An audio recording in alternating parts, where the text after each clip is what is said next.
2, 1. Perfect. Good morning, church. How are we doing today? Pretty nice outside, isn't it? All right, well, I would like to thank everyone. Conference was this week and got back yesterday, and we're all still here. So that was a very good thing. Welcome back, Stacy. It's good to have you back, and all the new and people that are here visiting. Judy, it's wonderful to have you. And I would like to say one thing very, very clearly. If you haven't believed in the apocalypse and that we're getting closer to the end times, something happened last night that really is setting the watch of 11:59:59:59 to the New York Knicks won the NBA championship. And if there's ever anything that's setting that clock, the doomsday one's coming. But there is hope. Today, WVU plays at 7 o'clock, so we can stave that off. So if your prayer life has been dormant, kick it into gear because eternity may rest on it.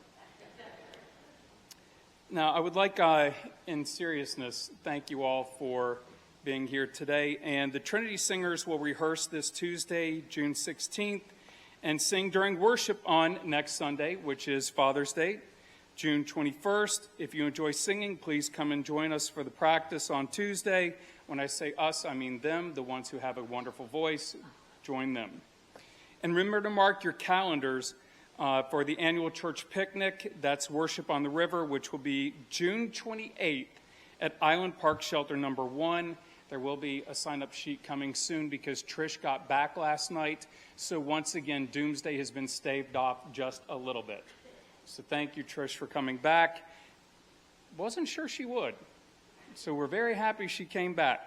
We look forward to starting our game night and fellowship time back in the fall. We're going to start planning a movie night, so watch for details, where the entire community can come and we'll watch a movie, and a family-friendly movie. We'll get pizza. We'll have some things. So keep an eye on that. We'd love to have everybody.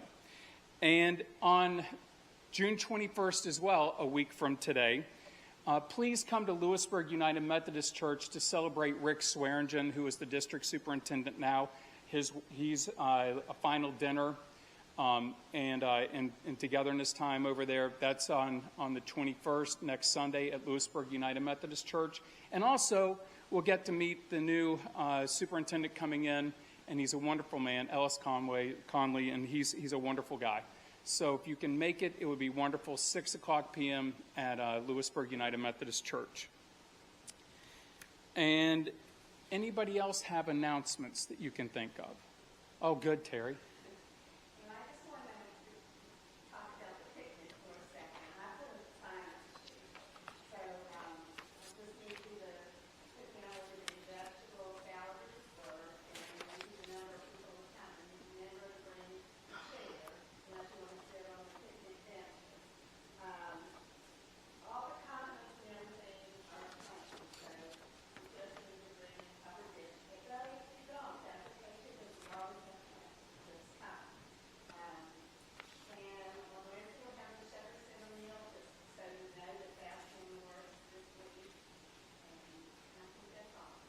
Wonderful. Thank you very much. And we do have some birthdays this week. Now, whether or not this was planned, Lee Pitzenbarger's birthday is tomorrow? Next Saturday. Yeah, I should read that better. Well, he'll be here next Sunday for Father's Day. So everybody, if you see Lee, wish him a happy birthday, but really plan next Sunday. It's a day after, but we'll call it a Hanukkah. And we'll be able to have his birthday then. And Clyde Connor's birthday is on Father's Day as well, next week. So let's make sure to wish Clyde a very happy birthday. And Emma Kesterson, her birthday is on June 16th, Tuesday. I'm doing some math now. So on Tuesday, wish Emma Kesterson a happy birthday. And anniversaries this week. Julie Dolan's is it granddaughter? Okay. Happy anniversary. That's wonderful. Any other announcements or any other anniversaries or birthdays that we can celebrate? All right. Well, we've already said kind of a good morning, and we're already kind of running a little bit behind schedule, so we're going to get up and just anybody around that you have not said hello to, about 30 seconds of nod trail, how are you doing, and then back to standing for the call to worship. You can sit if you want, but you'll have to stand back up. Barry?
Nicely done. And stay standing for the call to worship. If you love me, keep my commandments.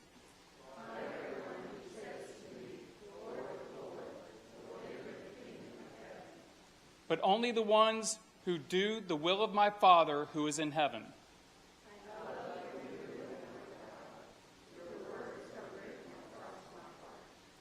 Woe to those who call evil good and good evil.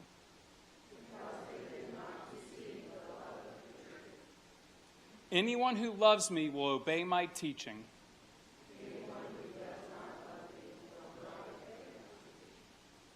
Let us turn to hymn number 152 in the United Methodist Hymnal, or on the screen I sing the Almighty Power of God.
Please be seated and let us pray.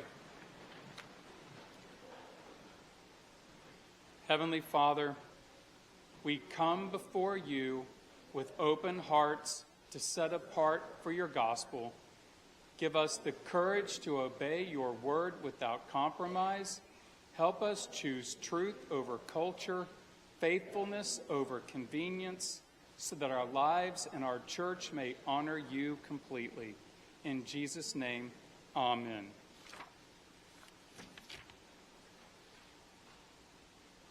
And the readings from Proverbs and Psalms. Psalm 1, 1 and 2. Blessed is the one who does not walk in step with the wicked, but whose delight is in the law of the Lord, who meditates on his law day and night. Psalm 78, 7 through 8. That they should place their confidence in God and not forget the works of God, but keep his commandments. A generation that did not prepare its heart to know and follow God, and whose spirit was not faithful to God. Proverbs 1:7, the fear of the Lord is the beginning of wisdom, of knowledge, but fools despise wisdom and instruction. Proverbs 28:26, he who trusts confidently in his own heart is a dull, thick-headed fool, but he who walks in skillful and godly wisdom will be rescued. This is the word of God for the people of God.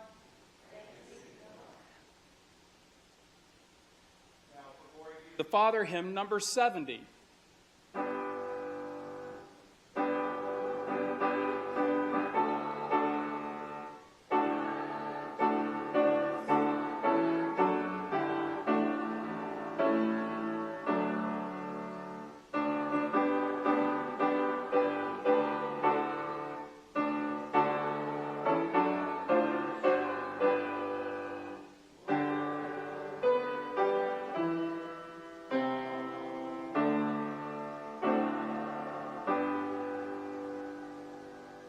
Let us celebrate joys and concerns. Well, I have some joys. Welcome back, Stacy. And we do have some concerns. Roger Kesterson is back in the hospital. Is that correct? Okay. So let's pray for Marcia and Roger. And Trish Bragg's mom, Ruth, is in the hospital. Is that correct? So let's pray hard for Trish and her family. And pray that they're okay and come out. So, any other?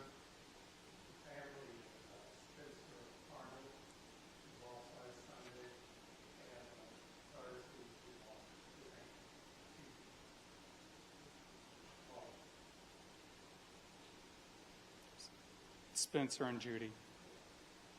I was very sorry to hear that. Let's keep them in your prayers.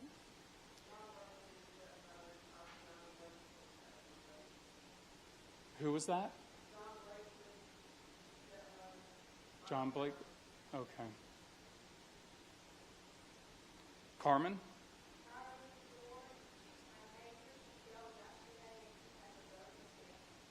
And is she at Greenbrier Valley? Okay, we'll pray for Irene. And Barry?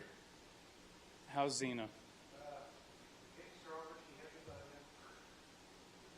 Getting stronger. Good still. Getting stronger today. Well, we'll keep praying that she keeps getting stronger and better. And she's still at Seneca, right? Okay. Well, let's keep all of those in our prayers and for the joys and the concerns. And thank you all. Let us bow our heads.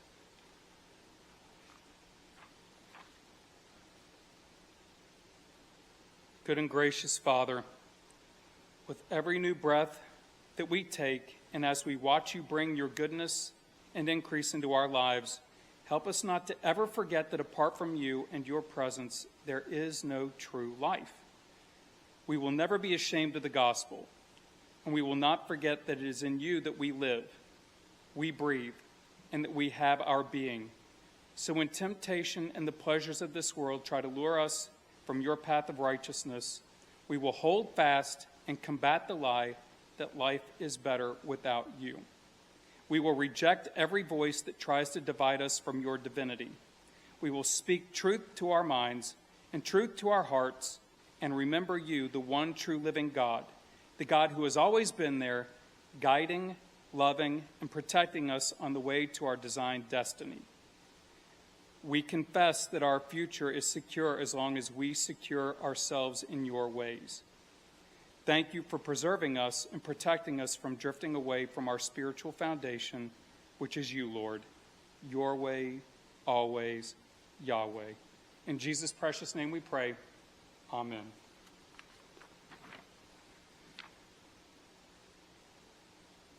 Children, please come forward. Let us celebrate.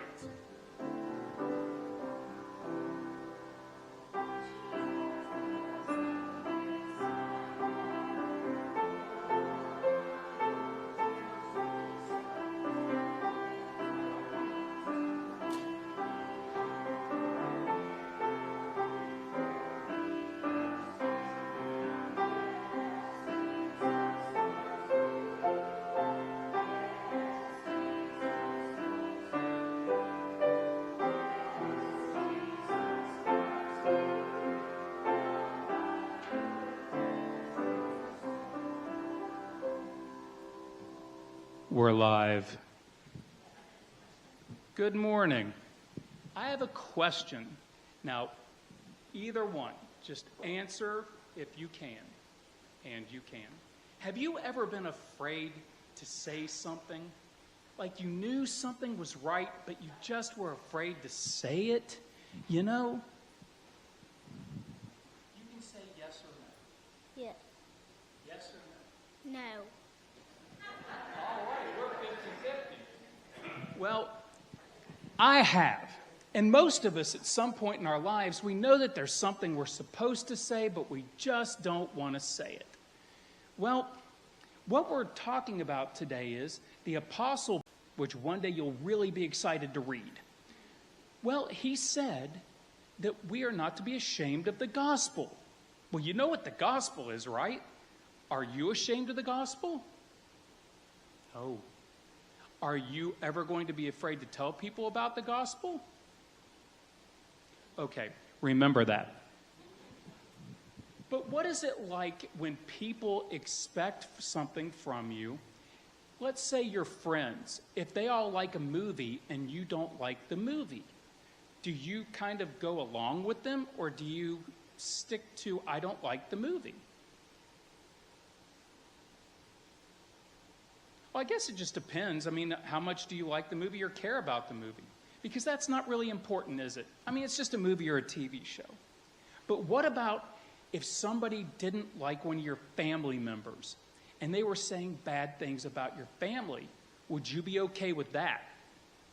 No. See, there's a difference. There's a big difference between something that doesn't matter and something that does matter. What I want to make sure we understand today is the one thing that matters most to us is God, right? Okay, so we always want to make sure that we are there to stand up and stick up for God. Not that He needs us. We need Him. But we can show how much we love Him if somebody were to say, I don't know that I believe in God. Well, that's their prerogative. That's okay for them, but you can say, I do. And that will help strengthen you along the way, as every time things go along, you can pray to God, you can thank God, and you can stand up for your belief in God. And that's important, because our foundation, what's this? Ground. This is the foundation of this building, of this sanctuary. The ground. And we need to make sure that our foundation is steady. Here, hit the ground. I mean, hit it like you hit my hand. That's it. That's how strong the ground is. That's how strong our foundation is in God. We have that kind of strength. You can hit your hand on the ground over and over because you can trust that this foundation is going to stand, because that's how much God loves you. Now, one more time, high five this. High five this. Notice that this hand is not as strong as that. That's harder, right? Because I'm a person. We're people. We're not as strong as God, who's like this. One more time. Give me one of these. Now that we have our firm belief and strength of the foundation, that's the foundation of God in our hearts. Okay? So you can go forth knowing that the strength of God that lives in you, that's the strength. So are we going to be afraid to stand up for God? No. Let us pray. Our Father, thank you for being such a good and gracious Father. And we can trust in your strength. And you're going to help us grow into strong and mighty warriors in belief in you. In Jesus' name we pray. Amen. High five it out. Oh, that was a wind up. That was a wind up. Oh, one more. All right. Go get some pennies for Jesus.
Ushers, please come forward.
Let us turn to hymn number 529, How Firm a Foundation, or on the screen.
Please be seated. For the scripture readings, we've got John 15, 18 through 25. If the world hates you, keep in mind that it hated me first. If you belong to the world, it would love you as its own. As it is, you do not belong to the world, but I have chosen you out of the world.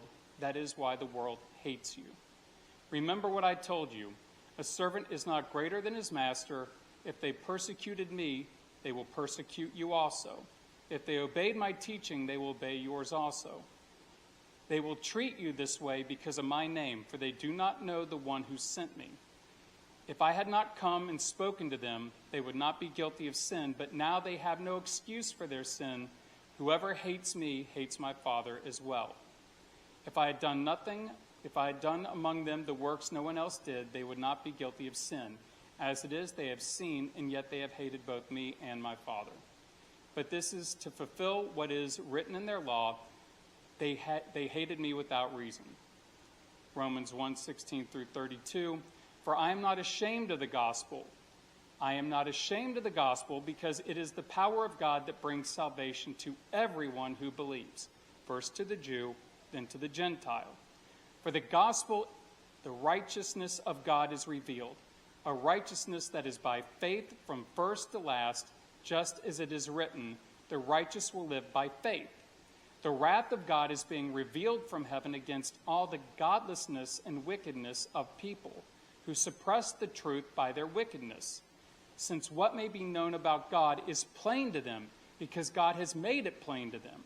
For since the creation of the world, God's invisible qualities, his eternal power and divine nature have been clearly seen, being understood from what has been made, so that people are without excuse.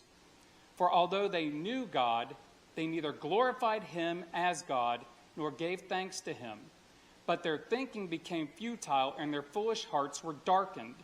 Although they claimed to be wise, they became fools, and exchanged the glory of the immortal God for images made to look like a mortal human being, and birds and animals and reptiles.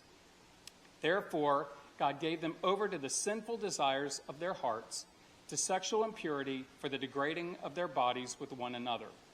They exchanged the truth about God for a lie, and worshipped and served and created things rather than the Creator, who is forever praised. Amen. Because of this, God gave them over to shameful lusts. Even their women exchanged natural sexual relations for unnatural ones. In the same way, the men also abandoned natural relations with the women and were inflamed with lust for one another. Men committed shameful acts with other men and received in themselves the due penalty for their error. Furthermore, just as they did not think it worthwhile to retain the knowledge of God, so God gave them over to a depraved mind, so that they ought not what be done. They have become filled with every kind of wickedness, evil, greed, and depravity. They are full of envy, murder, strife, deceit, and malice. They are gossipers, slanderers, God-haters, insolent, arrogant, and boastful. They invent new ways of doing evil. They disobey their parents. They have no understanding, no fidelity, no love, no mercy. Although they know God's righteous decree that those who do such things deserve death, they not only do these very things, but also approve of those who practice them.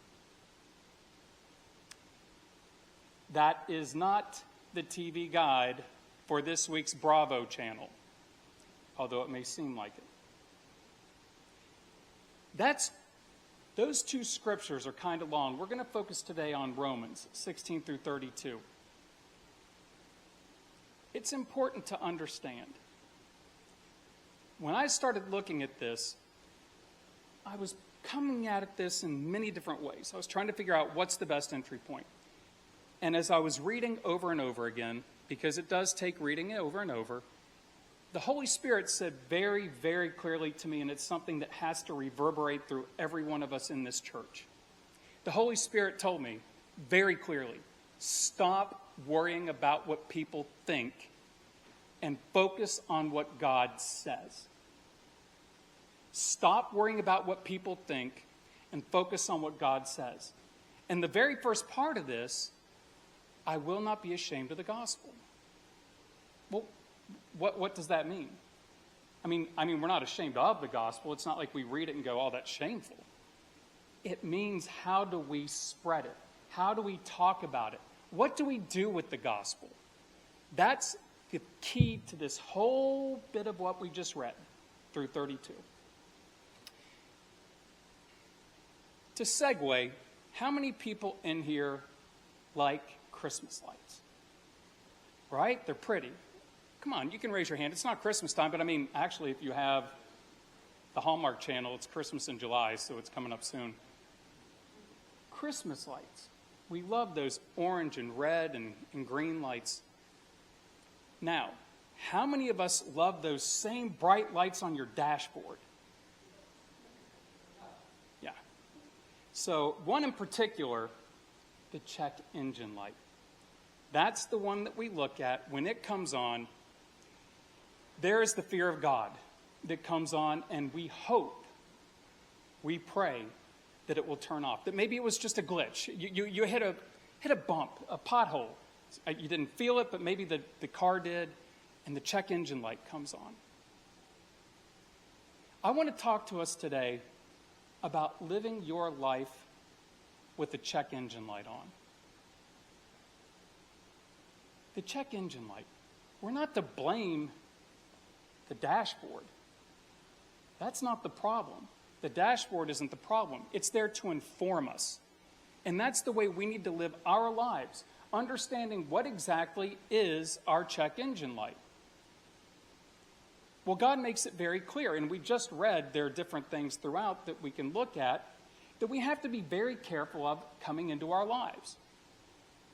And we can't blame the Bible, we can't blame the preacher, we can't blame our spouse, and we can't blame our conscience or the Holy Spirit if we are living our lives with a check engine light on. And what is a check engine light? It's telling us that maybe we're doing something out of bounds of what puts us in simpatico of being aligned with God. And that could be a multitude of things, as you saw. But we need to be aware. So, the check engine light might be on. What do we do next? Here's the key. And we said this before. We cannot let a moment become a mindset. Because a mindset will become a stronghold, and we will become the slave to the sin. Now, I'll make that easier. Do not let a moment become a mindset. And here's an example. Because what happens is the longer we let the check engine light stay on, the more we get used to it. I'm not saying we name it necessarily, but maybe we put a sticker over it, or we just kind of know that eventually it'll go off. But we're not going to take it into the mechanic yet, because we're going to give it time. We're going to give it time.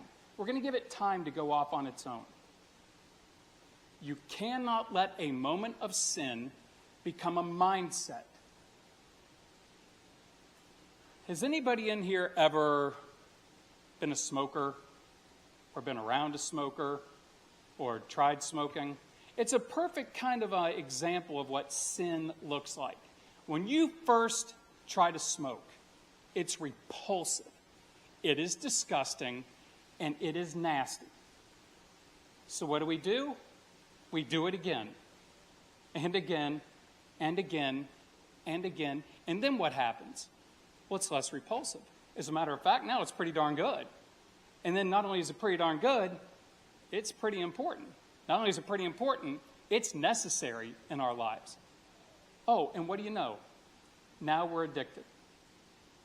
Here's the thing. Sin is like smoking. You start it, and it's repulsive. You get up to it, and you keep it going, and eventually it'll kill you, spiritually or physically. Sin, remember this, sin is going to take you further than you wanted to go, longer than you wanted to stay there, and cost you far more than you can afford.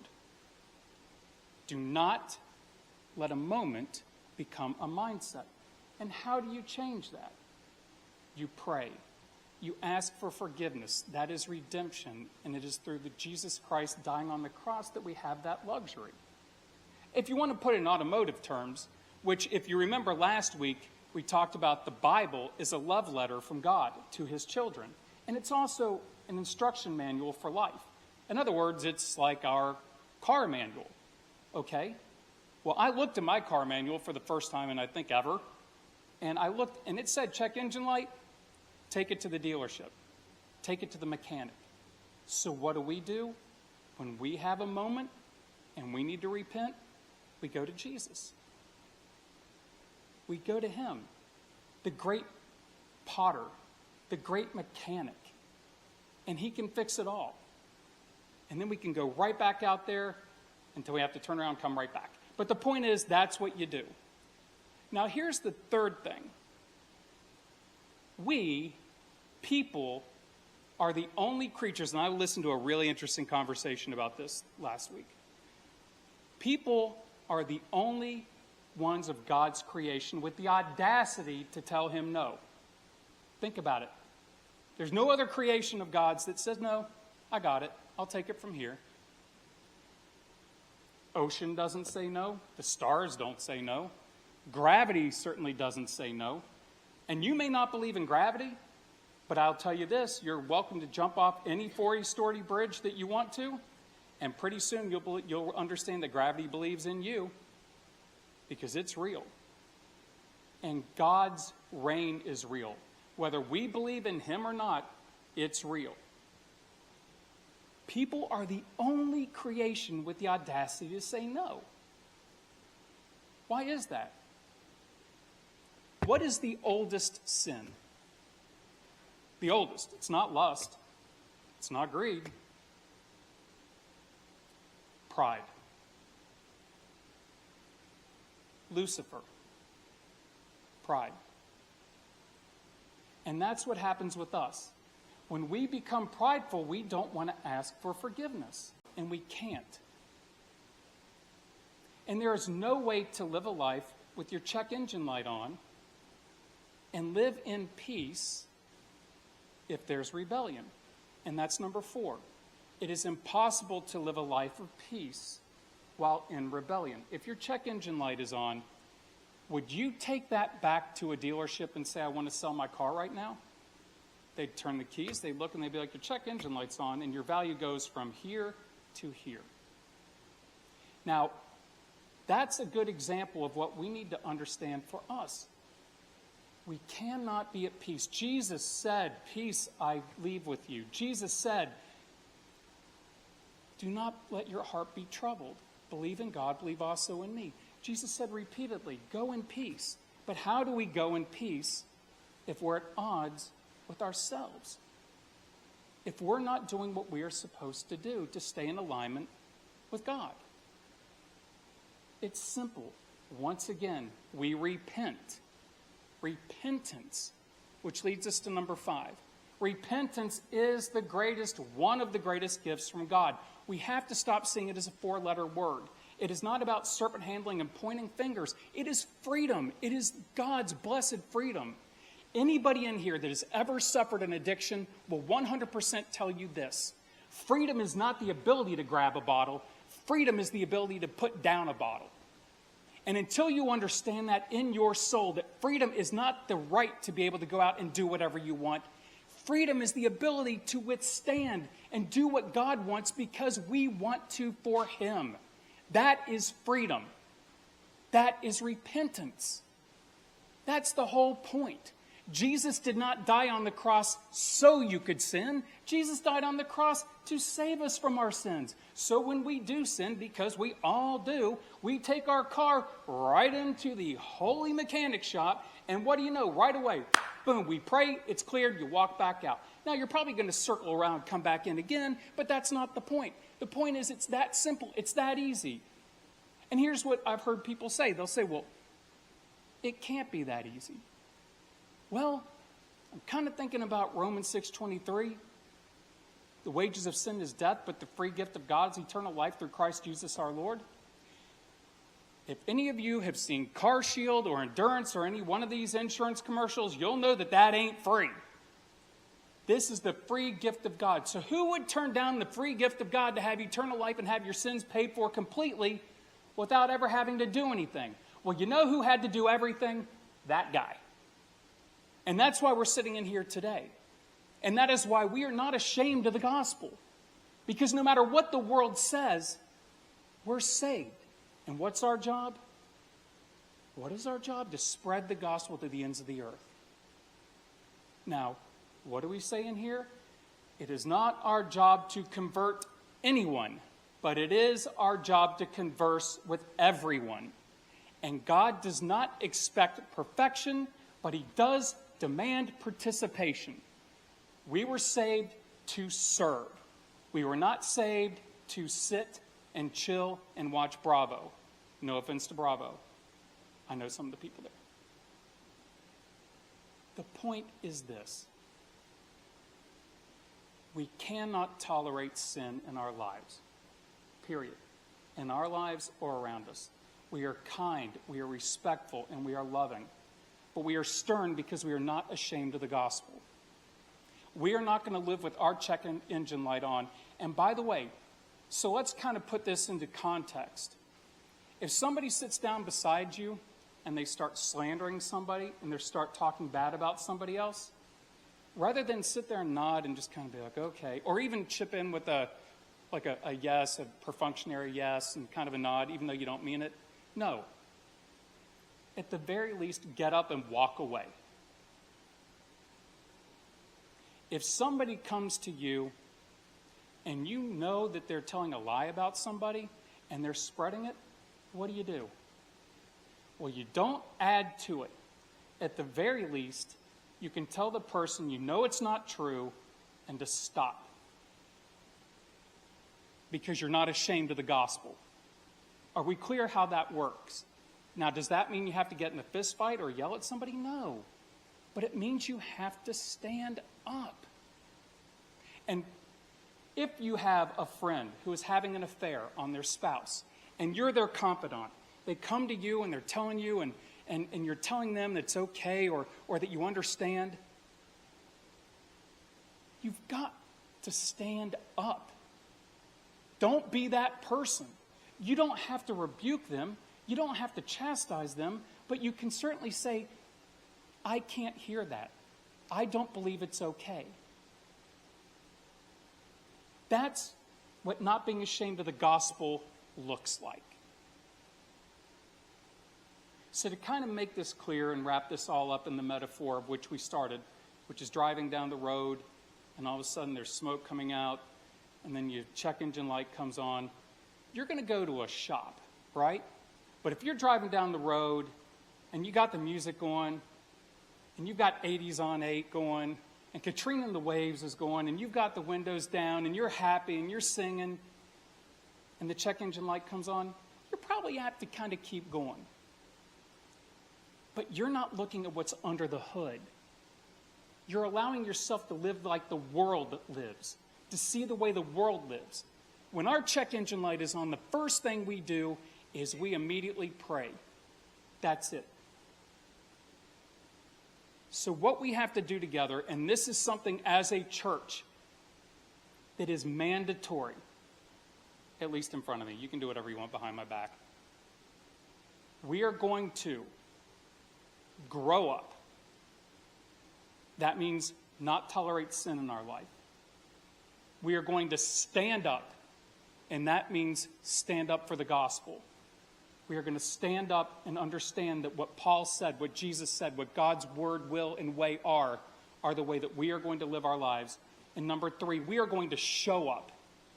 We are going to show up for those in need. We're going to show up for those in doubt. We're going to show up for those that aren't sure. We're going to show up for those who are ostracized. We're going to show up for those who don't know the way.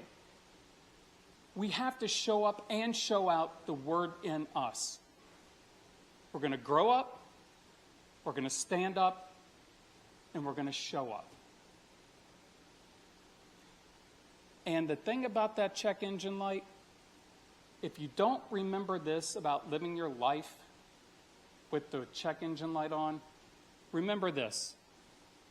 Don't check yourself before you wreck yourself. You better check yourself before you wreck yourself. It's been a while since I've said that phrase. And it is in Jesus' precious name we pray. Amen. Let us pray with the response to the word. Father, thank you for giving me the Holy Spirit to be my helper, my counselor, and my guide. Thank you that you promised to lead me on the right path. Help me to be discerning of any distracting voices. Help me to be sensitive to hear how you are speaking to me. In Jesus' name we pray. Amen. Let's turn to hymn number 128, and please rise, for he leadeth me, O blessed thought, verses 1 and 2.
Let us grab the hand of the person beside you to say the Lord's Prayer together. Our Father, which art in heaven, hallowed be thy name. Thy kingdom come, thy will be done, on earth as it is in heaven.